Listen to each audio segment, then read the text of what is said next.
You know, if that was the case, his face would look like mush. You know, he's moving his head, he's jabbing.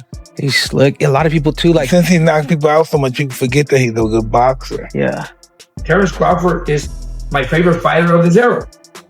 You know, he's my favorite fighter of this era. So, as friends, as business, in boxing, Terence Crawford wins.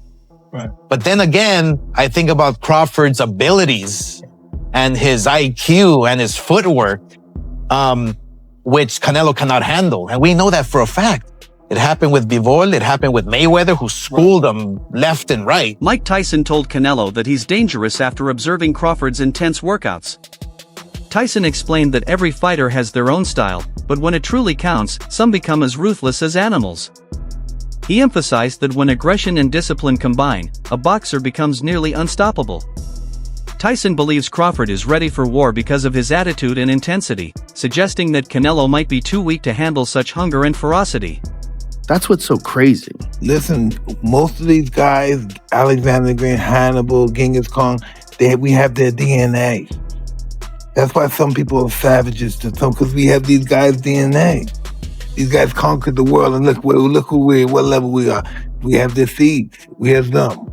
Some people, they have those psychopaths. Some people love killing people. Some people love eating people. Some people don't, just like animals, some animals get domesticated quicker than others.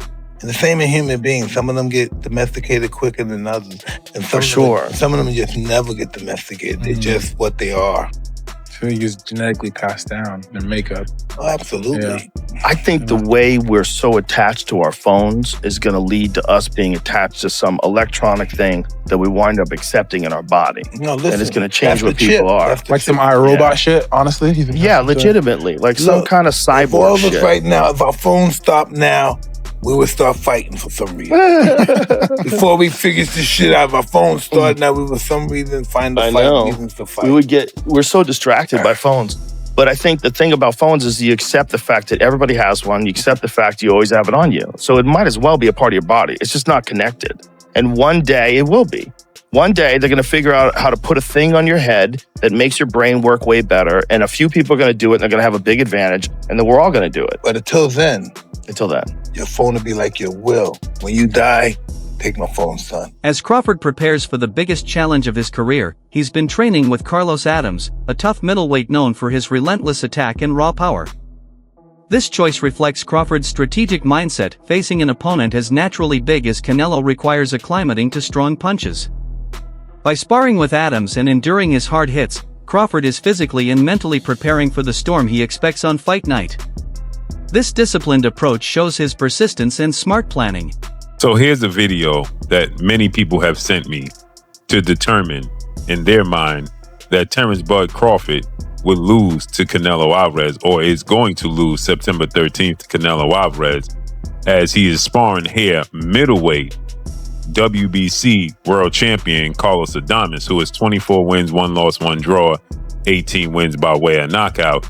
And people are saying that Carlos Adames, who's 5'11" with a 73-inch arm reach, is having his way with Terence Bud Crawford.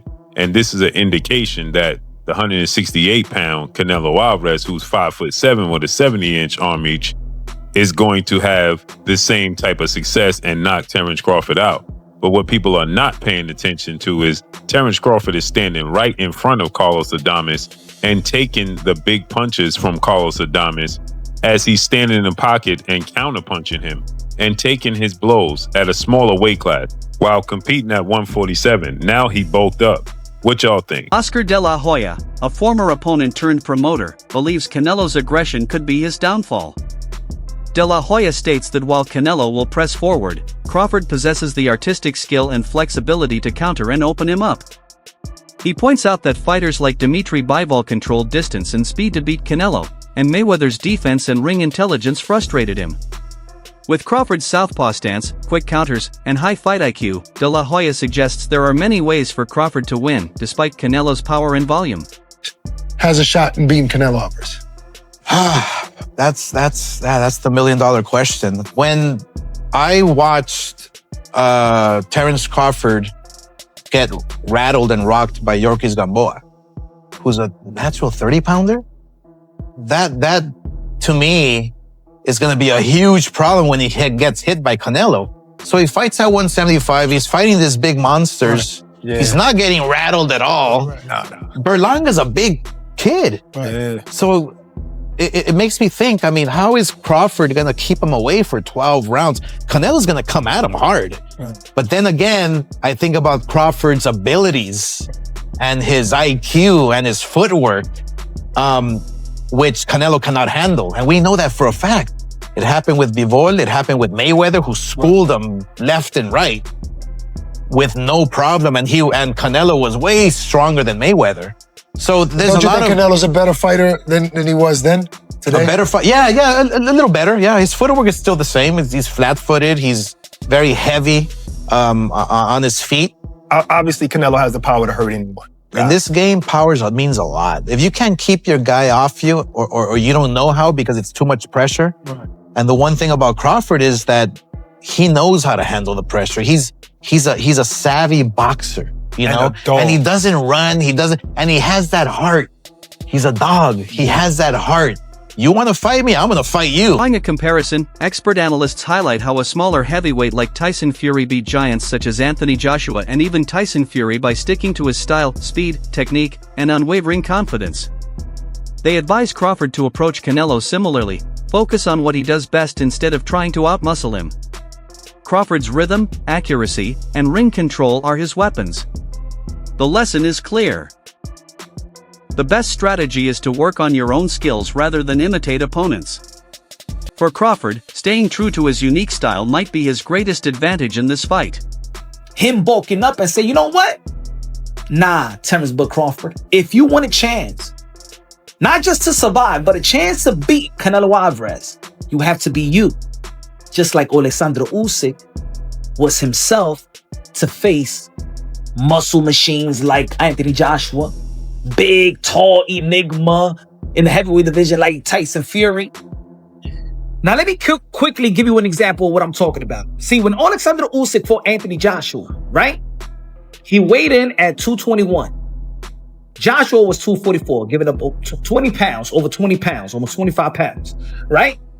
Alexander Usyk didn't chase Anthony Joshua in terms of trying to bulk up. Oh man, I'm going to fight this heavyweight. His power is going to be more than me. His weight, he could overwhelm me with his weight, his height, you know, his power. No, I'm going to be, I got to be the most comfortable fighter I could be. I gotta be comfortable under my own skin.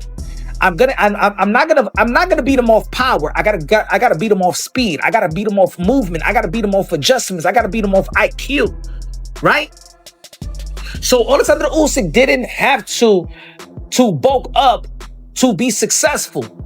Now look at this one. Look at when he fought Tyson Fury. He kept the same energy, he kept the same mindset, and it still got him to become an undisputed heavyweight champion. Joel Diaz, Crawford's trainer, emphasizes that Crawford's skills will pose problems for Canelo early on. He also discusses the fight's broader significance, both in terms of legacy and financial reward. Crawford has won multiple weight classes but has often missed lucrative opportunities. This fight could change that, delivering a record-breaking payday and elevating his fame. Diaz believes the stakes are enormous, with the fight not just about victory but about cementing Crawford's place among boxing's elite and achieving wealth and recognition that last a lifetime. Never made those millions of dollars that he deserved to make, and became friends with Turkey Al-Sheikh, which Turkey Al-Sheikh announced it publicly. Terence Crawford is my favorite fighter of this era. You know, he's my favorite fighter of this era. So, as friends, as business, in boxing, Terence Crawford wins. But he wins money. Because now, hey, you know what? As my friend that you are, I make you an offer. Would you fight Canelo? I'll give you 40 million. I don't know if it's 40, I don't know if it's 50, 60, but he's not going to make no less than $10 million. So right there, Crawford's winning, regardless. As a fighter, like, dude, you give me 20 million, I'll fight anybody. I'll fight Anthony Joshua right now. So Terence Crawford has to sell the fight. He has to say, I'll beat Canelo, left and right, whatever, right? But we've seen it we've seen it many, many times. when fighters move up 2 divisions to beat a champion, they fail. I mean, I saw it with Mikey Garcia when he fought Earl Spence. I saw it when Demetrius Andrade, a 147 pounder, was avoided for years. He moved to 54, he was avoided. He moved to 160, he fought maybe once or twice. Nobody wanted to fight him, so he moves to 68 and fights Benavidez. What? He looked good for the first 3 rounds because he's good. But once that heavy monster is coming at you, he'll destroy you. Young boxing star Shakur Stevenson is confident in Crawford's chances. He dismisses concerns about weight and size, noting that Crawford's fitness and natural strength allow him to handle the bigger opponent. Stevenson argues that the myth of size advantage is outdated because Crawford is agile, strong, and flexible. He believes Crawford's mental toughness and skill will outweigh Canelo's physical benefits. Stevenson's confidence energizes fans, suggesting that the next generation sees Crawford as capable of beating the sport's biggest star.